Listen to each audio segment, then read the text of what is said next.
validitas dan reliabilitas dengan SPSS. Ya, kita akan melakukan diskusi kepada kawan-kawan kita semua. Sebelum melakukan diskusi, kita akan memperkenalkan diri kita masing-masing. Yang pertama saya Johan Wiraidatama, kemudian sebelah kanan saya Muhammad Abdul Ghani, kemudian sebelah kanan lagi Iqbal Fauzi, dan sebelah kiri saya Diki Wildan Putra Permana. Oke, terima kasih. Kemudian kita akan menjelaskan yang pertama yaitu uji validitas dan reliabilitas dengan SPSS. Uji validitas reliabilitas adalah dua aspek penting dalam penelitian yang digunakan untuk memastikan kualitas alat ukur atau instrumen yang digunakan dalam pengumpulan data. Yang pertama, jadi uji validitas itu mengukur sejauh mana instrumen penelitian, misalnya kuesioner, tes, atau alat ukur lainnya mampu mengukur apa yang seharusnya, dan apa beberapa jenis validitas. Di antaranya yang pertama yaitu validitas isi, yaitu content validity. Yang kedua ada validitas konstruksi, construct validity. Yang ketiga ada validitas kriteria. Nah, yang ketiga-tiga ini akan saya tanyakan gimana sih pandangan terhadap masing-masing jenis validitas ini. Yang pertama itu ada validitas isi atau content validity. Kepada saudara Iqbal, gimana pandangannya terhadap tersebut? A few moments later. Jadi validitas isi atau content validity ini menilai sejauh mana item-item dalam instrumen mencakup seluruh aspek yang ingin diukur. Oke, terima kasih buat saudara Iqbal atas penyampaiannya tentang validitas isi atau content validity. Kemudian yang kedua ada validitas konstruksi, yang content construct validity, yang akan disampaikan kepada saudara Diki Wildan. Ya, validitas konstruksi atau construct validity menilai sejauh mana instrumen tersebut benar-benar mengukur konsep yang ingin diuji. Oke, terima kasih buat Diki Wildan. Yang ketiga yaitu ada validitas kriteria, yang akan disampaikan kepada saudara Abdul Ghani.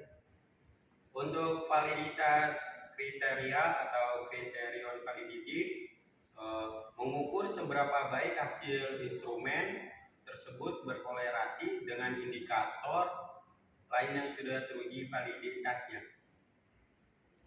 Oke, terima kasih untuk penyampaiannya tentang beberapa jenis validitas. Kemudian kita beranjak menuju uji reliabilitas yang kedua, yaitu uji reliabilitas yaitu ukuran yang menunjukkan konsistensi atau kestabilan alat ukur. Alat ukur yang reliable akan memberikan hasil yang konsisten jika digunakan berulang kali. Uji reliabilitas yang sering digunakan adalah uji alpha convex. Alpha convex mengukur konsistensi integral instrumen dengan nilai antara 0 hingga 1, di mana nilai yang lebih tinggi menunjukkan reliabilitas yang lebih baik. Umumnya nilai alpha convex di atas 0,7 dianggap baik. Jadi kesimpulan dari uji validitas dengan uji reliabilitas, uji validitas memastikan bahwa alat ukur yang digunakan mengukur apa yang seharusnya diukur melalui korelasi atau analisis faktor. Terus kemudian uji reliabilitas memastikan bahwa alat ukur menghasilkan yang konsisten dan stabil melalui alpha contract. Dengan menggunakan SPSS, kedua uji ini dapat dilakukan secara efisien untuk menilai kualitas instrumen dalam penelitian. Dan kemudian pengujian data yang melalui metode SPSS akan disampaikan kepada Iqbal Fauzi untuk menerangkan terhadap hal tersebut. Terima kasih kepada Johan. Di sini kita memiliki pertanyaan, ada 10 pertanyaan atau 10 variabel dengan jumlah responden itu sebanyak 25 orang. Pada variabel Fuji jenis pengukuran atau setting pengukuran itu berbentuk ordinal karena data ini berupa tingkatan. Ini ada 10 pertanyaan pada kolom value ini sudah kita kasih kode. Ya, yang pertama, kode pertama itu sangat tidak memuaskan, 2 tidak memuaskan, 3 memuaskan, 4 sangat memuaskan. Ini berupa tingkatan data, jadi ini merupakan ordinal. Sebelum kita melakukan uji validitas, kita terlebih dahulu harus membuat variabel-variabel baru. Variabel baru ini menjumlahkan total dari A few moments later. Ada beberapa kita menangkan variabel beberapa responden, kemudian kita langsung menerangkan kepada data tersebut, yaitu dengan P1 nilai version kalau sewaktu 0,81 lebih besar daripada nilai R, nilai akan berarti makhluk 4396. Maka pertanyaan satu ini kan hal yang sama juga untuk pertanyaan selanjutnya. Pertanyaan itu 0,740 lebih besar daripada air, ya jadi valid ini. Jadi P3 juga valid, B4 valid, V5 valid, B6 valid, V7 valid, P90010 valid. Jadi ini ya semua variabel pertanyaannya valid. Dan ke uji reliabilitas, apa kegunaan uji reliabilitas? Untuk uji reliabilitas digunakan untuk mengukur konsistensi variabel. Penelitian suatu variabel dikatakan reliable atau handal jika jawaban responden terhadap pertanyaan konsisten atau stabil dari waktu-waktu yang instrumen kuesioner. Apabila nilai Cron band alpha lebih besar pengambilan keputusan jika nilai Krobel novel lebih besar 0,6, maka instrumen kuesioner handal. Sedangkan jika nilai Krobel alpha lebih kecil daripada, maka instrumen kuesioner tidak handal. Cara untuk melakukan uji reliabilitas yaitu kita langsung klik ngeles scale, pilih yang reliability analysis. Oke, kemudian masukkan ke sini semisalnya tab pertanyaan yang di alih lip. Kalau tidak usah dimasukkan ke sini, jadi pertanyaan yang tidak boleh dibuang. Mari kita pilih, terus kita masukkan ke hitam ini, variabel tidak usah dimasukkan selanjutnya. Pilih static terus dan ini aja, yang ini aja scan of hitam dan gak usah diklik continue. Maka muncul outputnya, ya yang perlu diperhatikan, tanyain iya hanya tak beliin aja reliability static kita menggunakan nilai Krobel alpha kita ke dasar pengambilan keputusan. Jika nilai conventional value pada 0,6, maka instrumen kuesioner handal story level sebaliknya. Jika nilai Krobel alpha lebih kecil 0,6, maka instrumen version Ervita handal.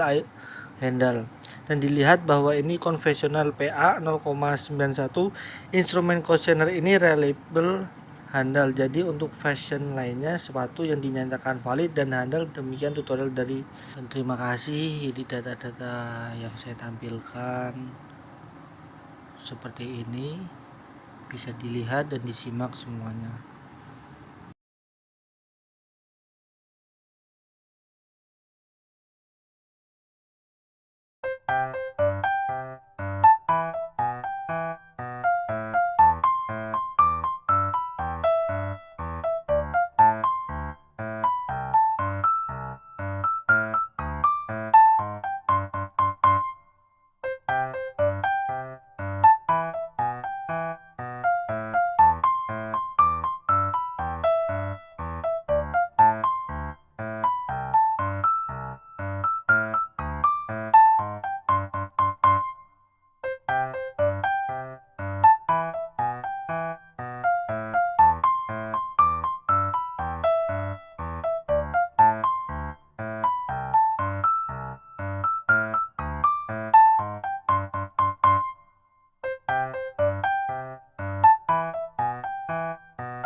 A few moments later.